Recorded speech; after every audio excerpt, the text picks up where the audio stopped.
Hi, this is Bernard Harris, and welcome to Btalk. Three-time champion, one-time Finnish Cup champion, two-time Finnish League MVP, three-time Finnish Finals MVP, and he had his jersey number retired in 2018, if I'm correct. Damon Williams is with us tonight. Thanks for coming by, D. What's up? Oh, what's up, man? Not much. Just in here chilling. You good? Family. Yeah, I'm good, man. Life is good. I can't complain. We've been trying to do this for a while. You're a busy guy. Yeah, we're both kind of busy. They keep you moving. So yeah, let's talk a little bit about your background. I know you grew up in Seattle, Washington. Let's talk a little bit about that. Tell me something about that. Man, I grew up in Seattle. Me, my mom. I got my dad. He wasn't like around when I was young, but okay. Yeah, so me and my mom, and then I got two uncles that live out there, and then man, I don't even know where to start. Seattle's my blood. Like, it's a basketball place. It reminds me a lot of Finland. Okay. With the nature and the weather. Yeah. It's real crazy. It's a real nice place to be. Like, there's a lot of different nationalities in Seattle. A lot of different, like, just way of thought, like, okay. Out there. Yeah. Okay. You miss it? I miss it a little bit, not too much. I see what's going on, but yeah, I miss it sometimes, man. Like, I just miss my family. Yeah, like being around them all the time, and of course, like, I don't know, we just got a different vibe out there with as far as the basketball scene. Yeah. A lot of young cats came up. I miss not being able to see them. Yeah, you miss time at their stages. Yeah. Okay, how'd you get started in basketball? I got started with my dad. Like, even though he really wasn't like all in my life, he still was around a little bit when I was younger. Okay. And then he just would take me to the gyms. I remember at first I didn't really like basketball. I was more into soccer and like other sports like baseball. And so okay. Then as I got older, when he wasn't around as much, it was like I kept hearing all my his friends. They would see me and they would be like, "Man, your dad's good. Your dad was really good. He was a great player." Yeah.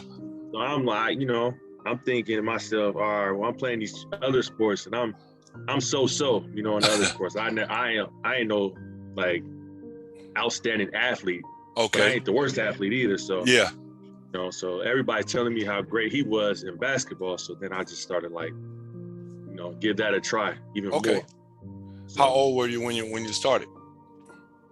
I started around 10, playing like, everybody's playing all the sports in the neighborhood. Yeah. Playing in the playgrounds. But I don't think I joined a team till I was like 13. Okay. And, I really gave it a shot like when I went to 8th grade, because I started playing in high school, like right after that. So I was like, that's going to be my only sport, because I started like, okay. I don't know, I felt like I was going to get bigger, taller. Yeah. I was like, I thought I was good. I thought I was better than what I actually was. I had an inflated ego. Yeah. About me on the basketball court. I was a little guy. Yeah. But I thought I was like good. So then I just said, I'm gonna stick with this. And then I grew. Okay. I actually started doing some real things. So how tall is your dad? He's 6'7". Okay, so like you. Yeah, same height. Okay. My mom's pretty tall. She's about 5'9". Yeah. Okay. Yeah. She's pretty tall. Did she play sports too? Yeah, she was into softball, so she had me. I was mama's boy as a kid. She had me playing baseball, and so I was cool with that, but I really wasn't that good at baseball, to be honest. I started out in baseball as well, man, and I was actually a pretty decent pitcher. And the thing with me was I just kept growing. And people were saying, oh man, you need to be playing basketball. You need to play basketball. And man, they worried me to death about playing basketball. So I left baseball as well and started basketball. At the time you were growing up, I guess the Seattle Supersonics were still in Seattle.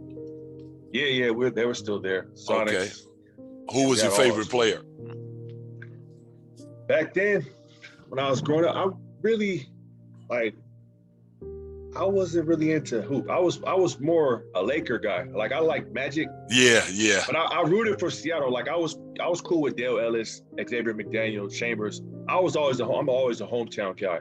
Okay. But secretly, Magic was my guy. You know what I'm saying? Because he killed us. Like every time, like it seemed like every single time we had a chance to beat him, or every time I got tickets to a Laker game, he had a chance to win that game. Yeah. And he killed us in the last 5 minutes of the game. He would just, man, those hook shots and every time. And I was just like, man, that dude is real. He killed a lot of people.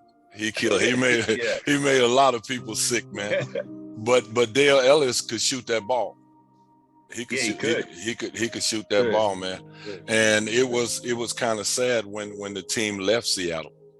Yeah. You know, it was a little sad. I think a lot of people, even people who don't live anywhere close to Seattle, were a little sad that the Supersonics, moved. Yeah. So, it didn't really make no sense though, because like Seattle's a rich place. We got like, I think at one point we had the most millionaires in the United States. Like, okay. And so there's a lot of money in Seattle. So it didn't make sense that somebody from Seattle didn't buy the team. Like, okay. That's what it is. Yeah, it is. It is what it is. So from when you started playing to your high school days, how did your high school days go? So my high school, again, when I first started high school, I was kind of short, on the short side. I was about 5'9", 5'10", maximum. Okay. And so, like, again, I thought I was good. So I didn't really play that much. I played on the freshman team, not even the junior varsity. I was on the freshman squad. Okay. And so then I was like, well, I wasn't getting that much time on my high school freshman team. So I played also in the city basketball too. Okay. Where, I got time. I was having like double shifts, like practices and games per week. Yeah. So that helped me a lot. Playing in the city, like I got my confidence that I can actually do something. Right. And then I think the following year, my sophomore year, I got injured before I started growing. I grew like a crazy amount. I grew from like 5'10" to like 6'4" in like a couple of weeks. It felt like. Was it painful? Yeah, it was real painful. Like I couldn't walk for a while. Yeah. So I had to have braces on, and then I went through the rehab for that. So I guess that was scary, huh? Yeah, it was crazy to just wake up one day and not be able to walk up the stairs. Like it was kind of, I never forget that. I remember just being at the bottom of the stairs, like yelling up to my mom, I can't walk, I can't get up, I can't stand up. Okay. So then it was like, I had to do rehab for, it was like 3 months, but it was right at the time when, tryouts?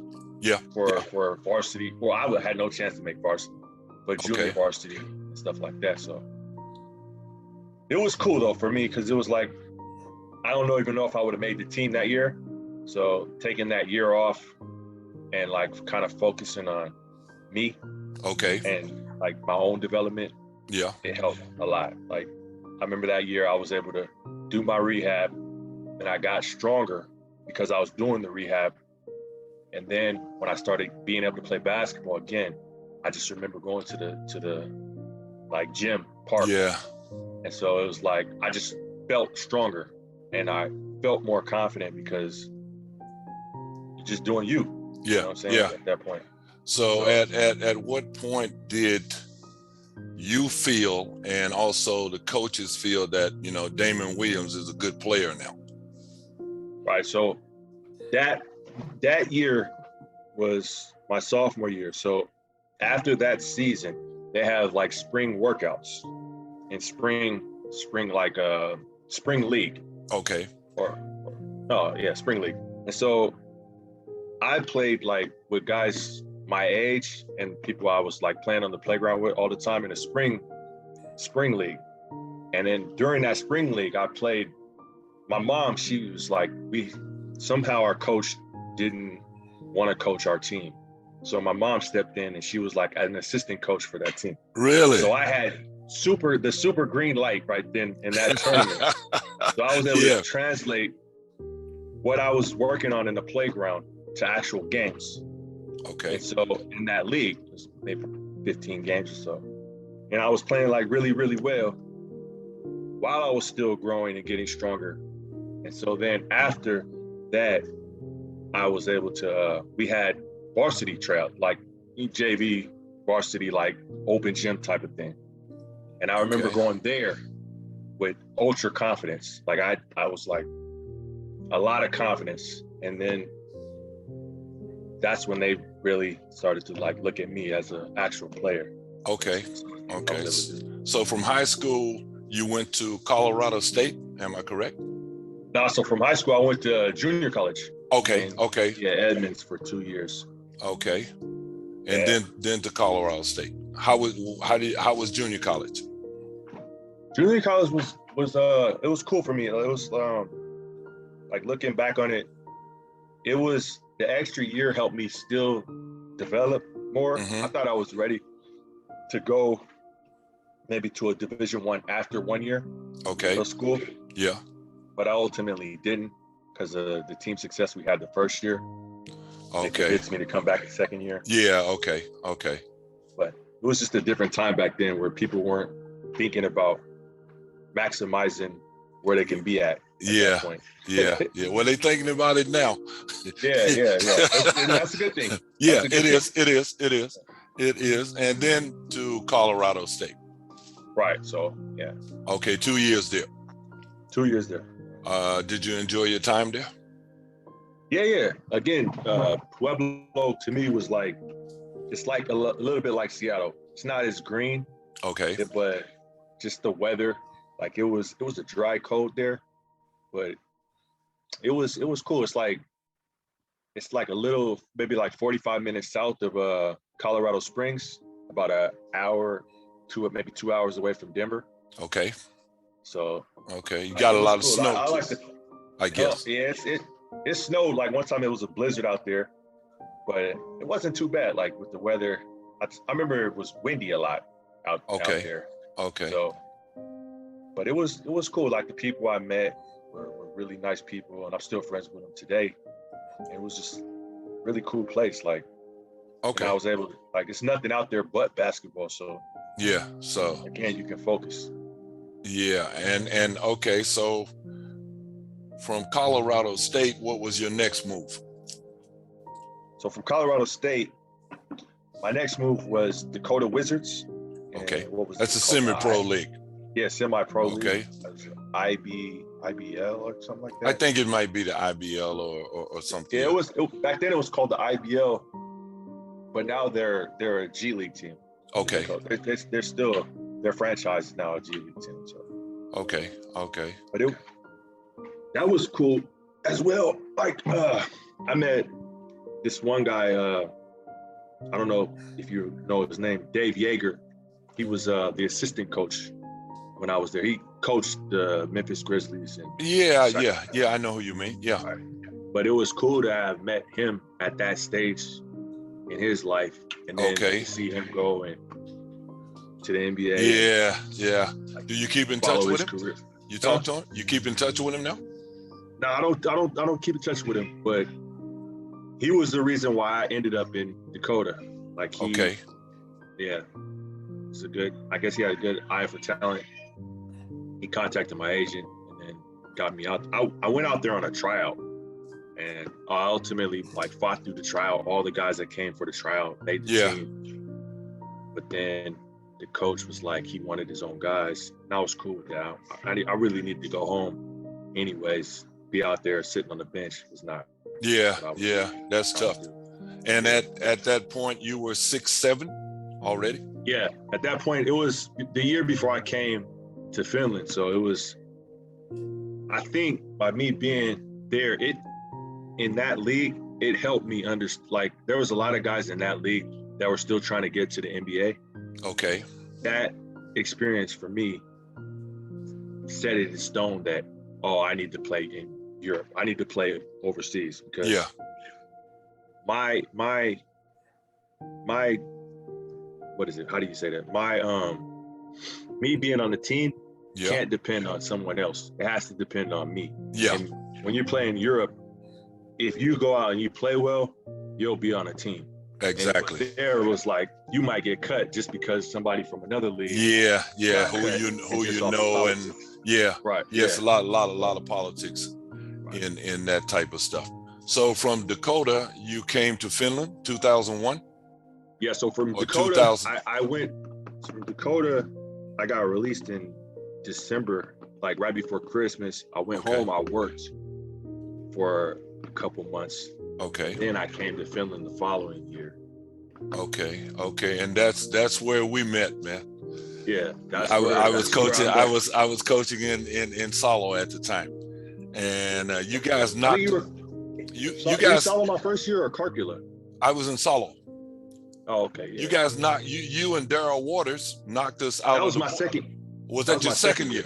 Okay. Yeah. Okay. Yeah. So you guys knocked us out of the playoffs in the semifinals. Yeah. Yeah, you sure did. You might have forgotten it because you won, but I haven't forgotten it. I remember that, man. I remember that. You guys knocked us out, man, and but you had a good team. You and Daryl were really strong combination. You guys were tough, pretty tough, and you took us out, and you went to the finals. Yeah. And I think that was, you didn't win that finals though, did you? No. Okay. In that game 5 we had against you guys, Daryl, he sprained his ankle pretty bad. Okay. So, I wish he had sprained it before then. You know, he actually came to play for me in Karkula. Yeah. Daryl came to play for me, man. Man, Daryl is a mess. Yeah. He's still playing in Australia right now. Is he? Yeah. Okay. He's playing in, what is it? The summer league. Okay. Good for him, man. He was a hardworking guy. So good for him. So after that season, when you beat us and you went to the finals, after that season, what did you do? After that season, I ended up going to Hungary. Okay. Yeah. Okay. Hungary. Yeah. How was that? That was cool. It was Hungary's nice. I remember the first weekend I got there because they had the Formula One Grand Prix race in Budapest. Yeah. And so that was a big thing. Like the only time I've been to one of those events. So, but Hungary it's really nice. It's a small country. Like everything's kind of somewhat close. But the basketball was cool. I think like when I played here in Tampere, that was the first time I really had to work hard and, with the practices. And, Like they, how they do extra stuff. Like they make you, it seemed like we were always together that year. That was the year that was the year of 9/11 too. So I'll never forget Hungary. Okay. And I guess you had a successful season, played well. Yeah. I played well. I was able to. The coach really let me play. Let me play. He wanted me to play like I played here, but that league it was way harder. So really, guys bigger or guys just way better? Taller, man. Okay. 7'2" guys on the team. Okay. Yeah. Because I know here in Finland, for us playing against you, you're a really tough matchup, man. 6'7", you're 6'7", and you were like too quick for the big guys, and you were too strong for the smaller guys. So it was a tough matchup. Yeah, man. That's but Seattle, man, you got to survive. You know what I'm saying? Like, you got to survive away. From Hungary, you went to Italy? Yeah, from Hungary, I went to Italy. My wife now. She was pregnant that summer. So I ended up going. That was a transition. I was thinking about going to a lot of teams. Like, there was a lot of countries that year. It was like Hungary, going back to Hungary. Slovenia, Israel, France, and Italy. And I ultimately, like that, my agent that I ultimately signed with became like, he was Italian. And he was just like, when I first talked to him, he just was like a genuinely nice person. Mm-hmm. And it felt like that move felt right for me to go there. Okay. Good. How many years did you play there? So I played, man, you're asking, what, 3, 4, 5 years maybe? Because they told me you were killing in Italy, man. Somebody told me, said, man, you know Damon down there killing in Italy. I said, oh. Nah, man, I said, okay. my thing has always been, man, like, if you get on the court, you know, because I never had a big name. So the teams I went to, they really weren't like the high profile of the league. So again, I haven't played an ego. I think if I'm on the team, we're going to be one of the best teams. Okay. So I try to carry that, always like do better than the club has done up until that point. That was always my own personal goals, was the team to do as best the club has done up until. Yeah, and then everybody looks good, man. Yeah. When you win, everybody looks good. So after Italy, you came back to Finland. Yeah. What brought you back to Finland? Oh, my son, he couldn't. My kids, they had to go to school here. Okay. So they couldn't do like, what was it, the school down there. They couldn't no longer like get by that. So they had to be here 100% of the time. And unless I was getting max dollars, I can't.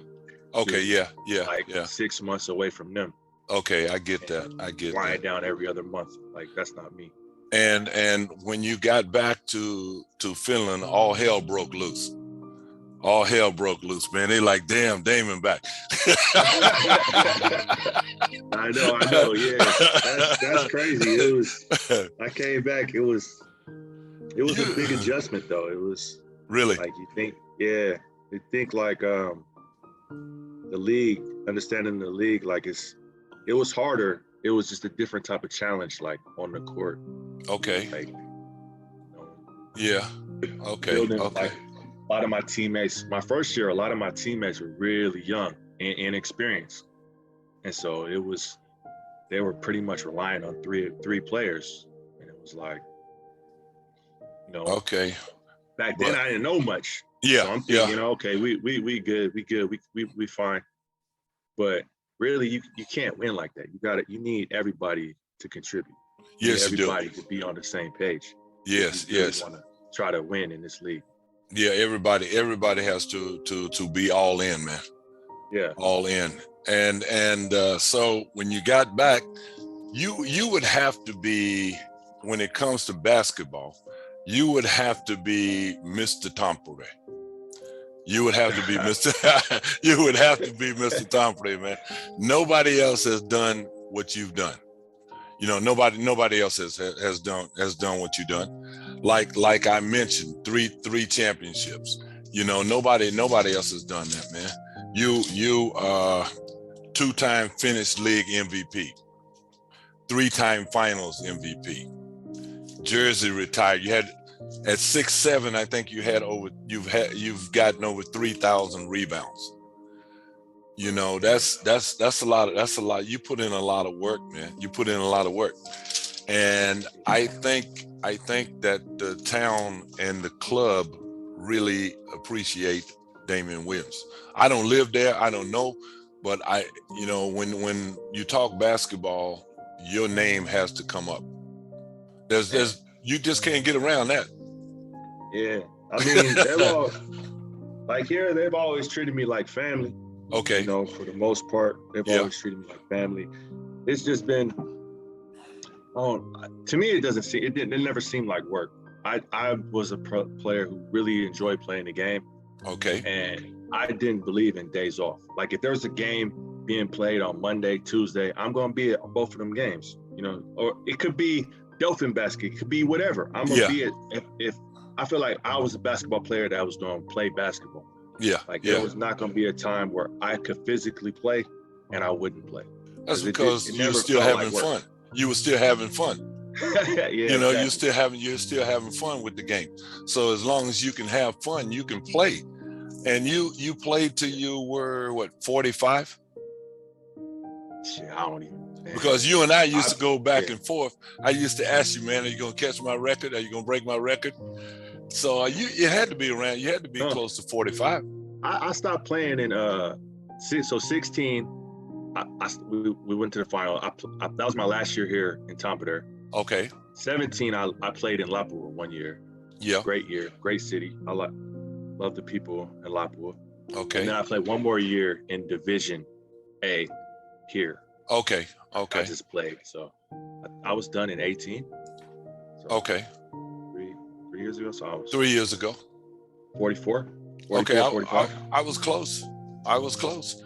Yeah, and what do you? You were older than me. Yeah, I made it. Yeah, man, that took a while to recover from. Though that 52, when I was 52, when I came back, that took a while to recover from. But that record is gonna stand. I think it's gonna be there for a while, man. I think it's gonna be there for a while. So, what do you think, besides physical ability, makes a good basketball player? Besides physical ability, I think, a person has to be motivated, like mentally. He has to be motivated mentally. Like I keep telling my son, like the things I'm telling you, nobody told me that. Like I had to learn. I had to want to learn certain things. Yeah. Like, and you have to want. You can't be told everything. Like no. We have a lot of knowledge and we can pass it on to the next generation. But ultimately, what makes them special is what's inside of them. They have to want to learn what we're saying. They have to want to be that sponge. But then they also have to go and still, when they take what we're saying, not be afraid to go further with and believe in themselves. Yeah, they got to step out there and do it. They got to step out there and actually do it. What do you think makes, besides, a lot of people think that if you have a team with the majority of the best players, you're going to win. What do you think makes a good team? Good team is, it's a team that I don't think you necessarily need. You need talent, but you don't need the best talent. You need the team that wants to. They want to compete. They believe in they're the best. They believe that if they work together, they're gonna win. Because you may not be the best team. Like the best team's been Seagulls the last couple of years. Yeah, hands down. They haven't won. They sure haven't. They Why? sure haven't. Because they don't work in my opinion, they don't work. It doesn't seem like they don't work throughout the year. They blow everybody out during the regular season, and then the playoffs, people focus in on them, and for whatever reason, it hasn't worked out. Yeah, it's been a strange thing with them. And their motivation for every team in the league. Every team in the league, they're gonna get everybody's best shot. Everybody. True. That's true. Every night. When they say Seagulls, they're like, you're looking on the schedule. You looking at the names Seagulls. And you like, man, if I was a young player, man, that's when I'm making my highlight tape against them. Exactly. So, and you retired recently, as we just said, and after some years of giving coaches a hard time as a player, you're now coaching yourself. Yeah. I'm coaching. Do you ever think about that now as a coach? When I started coaching, and I remember, I look back, and when I started coaching, I started thinking to myself, man, I remember when I was giving this coach a hard time, right? and now I got a player giving me a hard time. So, how do you see it? All right, so I don't think I gave coaches a hard time. I thought I was, Uh-huh. you know, I'm gonna ask a million questions to Okay. coaches. You can't Okay. just tell me something and then that's gonna be it. We gotta Okay. have to, like, I'm gonna ask you another question, and it's Right. you're gonna have to have the same type of logic going forward. You Okay. can't just be like changing up. Yeah. You know, and those coaches, like I remember I had one really good coach in Italy. And I remember some of the things he was telling me back then, it was like I was hearing him, but I wasn't really understanding what he was saying. Okay. But me as a player, I would like constantly think about what he was saying, because he just kept repeating that stuff every time. He was like, get down the court like 3 dribbles. And I'm like, why is this man telling me to do something that's impossible? Like, I can't get down there in 3 dribbles. Okay. But what he was trying to do was, I think that he was trying to get me to maximize every step on the floor, like every dribble, every step. Yeah. You know, and ultimately it's crazy because now I'm him. I'm right. Like exactly. Exactly. You can get there faster if you take less steps. You can. Yeah. Bunch of different things. I'm repeating it to my players, and they're looking at me the same look I probably had with him, where it's like, why would I do that? Like, how can I do that? Yeah. And all I'm doing is just trying to challenge you to cut the court down. If you got to go 50 feet instead of 100 feet, you're naturally going to be faster if you learn to be able to do that. So, do you find yourself as a coach now, before a game, getting more excited than you did as a player? Let's say nerves wise, or being anxious. Nah. I am kind of nervous in some games though. Like, okay. But I'm nervous for my players. Like, I want it's crazy because you want all your players to do well and to succeed, but that's like wishful thinking. And so because we see all the work that they put in. We see all, exactly. We know the struggle of their race. Every player is running a different race. Every player has like something that they struggle with, and they're learning to conquer that struggle and to become a better player. And so you just like hoping that maybe this might be the day that the light clicks on and he gets a little bit better. But it won't be for everyone. But no, you won't. You can't reach everyone, but you hope you reach somebody, or most of them anyway. Have you had the problem, like a lot of good players when they start coaching, they have the problem of expecting the players to be able to do what you did. Have you had that problem? You look at a player and you say, man, why can't you make that shot, man? I make that shot with my eyes closed. All the time. The time. But a lot of times, like, I think for me as a coach, I see that and I'm like, well, why can't do that? But then I start asking my own self, well, maybe I'm not teaching them right. I get more mad at myself than I do them. But sometimes maybe they thinking, oh, coach is mad at me. No, coach is mad at himself because coach should have taught you better than whatever you just did. Exactly. So your mom coached you. Now it's almost come full circle. You're coaching your son Keon. Yeah. How is that? Oh, it's been the greatest 3-4 years. Okay. It's been great. It may not be great for him, but his development in the last 4 years, his confidence, like all that has grown so much. So I credit him and his hard work, because how much hard I see how hard he works. Okay. And I don't have to no longer tell him, hey, get to the gym, get your shots up, work on your dribbling. Did you sleep right? He naturally doing that. And so for me, that's been the greatest thing. And then to see him now have a little bit of success on the court. Yeah, he's looking good. He's looking good, man. He's looking good. Do you guys talk a lot of basketball at home? we talk a lot of basketball. I talk a lot of basketball with my daughter. Now she's getting more into it. My oldest daughter, she's becoming more like she wants to work on her own.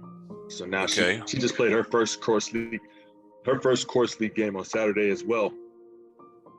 And it's just Okay. it's just beginning. Yeah. So the whole house is just talking basketball. Yeah, we're on basketball, and we're just trying to do this little journey and see where this basketball takes them. But man, it's been great. Are you trying to get Keon in a school in the States? He wants to go to school in the States. Okay. He wants to go to school. I'm content whatever he wants to do. Right. I'm gonna try to help him as best I can. Right.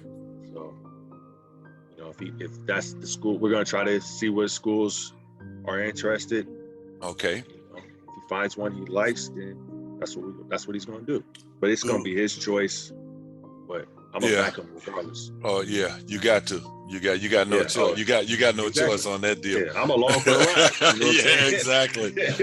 Exactly. Do you see it as an advantage for him to go to school in the States? I do. I think, pretty much every university, they got pretty good facilities. It's a different mindset over there. Like, yes, I'm not saying that people are not hungry here, but there's a reason that every year the best players in the league are American. Exactly. It's just a different kind of hunger. You live it, you eat it, you breathe it, you dream it. It's just a different kind of hunger and a different type of competition. And I think also a lot of it has to do with people coming from different backgrounds. Yeah. A lot of the best American players come from tough backgrounds. And they are hungry, man. They are hungry. Whereas here, you don't have kids coming from, not many kids coming from a really tough background. Yeah, but so if you break that down, okay, and you think about it, so if a kid is really good at a young age, right, in Finland, they're gonna take him. The best team in this area is gonna take him. They're gonna pamper him. They're gonna protect him. And so he never really has to learn, face real adversity. That's what I mean. That's what I mean. That's exactly what I'm saying. Right. And then when something actually does hit you hard, then you don't know what to do. Yeah. You don't really know what to do. Have you had a chance to do any coaching work with the national teams at all? Nah. Really? Yeah. I would think they would be, calling you up, man, ringing your phone. Hey, I would be open to it. I'm sure you would, and I don't. It would be like a no-brainer, man. Hey, yeah. Damon Williams is coaching. Boom, let's get him involved with the national team. One of the best players ever to be in Finland, coming from the States. Boom, let's get him, involved in the national team. Some of the stuff I just don't get, and I guess a lot of it has to do with tradition. Player like yourself in the States, retired, you're going to have people coming after you. You're coaching now. You're going to have people coming after you, man. Hey, we need you here. We need you here. We need you to work with these national teams, these junior national teams, whatever. Finland is a small country. They got a guy like you now, young man who's coaching.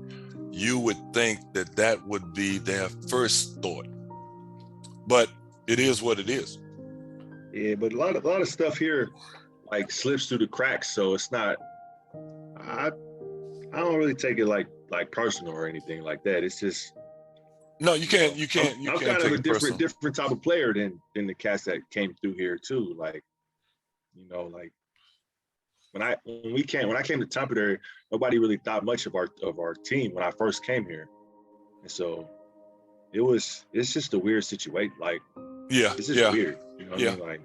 Well, I'm sure as you go along with your coaching and you move along and move up and do well, you know, eventually they will have to come and you know, knock on your door and say, hey, let's you know, would you like to work? I'm not gonna hold my breath. I'm No. gonna keep doing what I'm doing, man, and enjoying these days, man. If it happens, it happens. It'll be great. You know what I'm saying? I'm always like trying to help basketball, period. Basketball, Finland basketball, wherever, like grow. So How many teams are you working with now? right now I'm working with U19 B, our Academy B team, Academy Okay. A team, Course League team. And every now and then, I'll stick my head into my daughter's practices. Do you? That's I guess. the plan. I'm supposed to be getting in there sometimes this year. So Okay. I guess you don't, as we know, you don't have much free time. I do have free time, but not at nights though. Okay. Not in the evenings. Okay. That's why I appreciate, man. We had some time to get this done, and I'm glad we had this chance. Yeah. So how do you see your men's team this year? Right now, I think we're a work in progress. I think we haven't had maybe under 10 practices together. Okay. Yeah. We lost a couple of guys from last year, so okay. it's kind of hard with the COVID situation. But I think we're gonna be. We just got to get on the same page. We can all get on the same page. We can all start trying to get the best out of what we got, and we can be dangerous. Our goal should be to be the best at the end of the year, instead of last year. We were just good we just clicked from the jump. Okay. But we weren't our best at the end. Yeah. Maybe because of that. So okay. I think Salo taught us a real lesson on how they played last year. They were super good at the end of the season. Yes, they were. Throughout Yes, the they season, were. Yeah. Yes, they were. And I guess losing Sean Hopkins hurt you guys some. Big loss. Yeah. Anytime you lose a player of that magnitude, like Sean he's a great person, first of all. Like, okay. Forget everything, all the highlights you see. When he comes into your locker room on a daily basis, yeah, your locker room and your team is better every single day because of him and his presence. Okay. He's just that type of individual. Great. So yeah, to lose a player like that, person like that, yeah, it's gonna be hard to make up. He's in where? Iceland now? He's in Iceland. Okay. Yeah. Okay. And no doubt, man, he'll have a good season. Oh, so definitely. yeah. I played and coached with his father, Garcia. So I know them well. Yeah, I played against him. Man. Hop was athletic too. Oh yeah, he was. Yeah. Sure. Yeah. He played a long time too. He was the old man here when I first came here. He did play a long time, and he developed actually a 3-point shot. Exactly. When he first got here, he wasn't shooting like that. Exactly. But he put developed that when we came here. Okay. So it was like the beginning of the season, we were like, oh, let him shoot. At the end of the season, it was like, oh, we got to get out there on him. Yeah. When he first got here, man, he was just dunking. You know, he was straight up dunker. You know, you step off and let him shoot that. Okay. But at the end, you couldn't leave him open. Oh yeah. He was okay. Tough. Yeah, he was. And I hope Sean can follow in his footsteps and have a good career. And I also hope that Keon can follow in your footsteps and have the career that you had, man. He's got to fill some big shoes in Tampere. Huh? when he go to the States, it's gonna be a different story. But as long as he's in Tampere, he got some big shoes to fill. Yeah. Hey. All right, D, man. I'm gonna end it up, and I'm gonna say thank you for your time, and good luck with the season, and good luck with your family and your daughter and Keon. Tell them guys to keep pushing. Oh, definitely. That's all we can do. Okay. All right. Talk to you later, man. Thank you. See you. Man, you too, man. Yep. Good seeing bye. You, man. You too. All right. Bye-bye.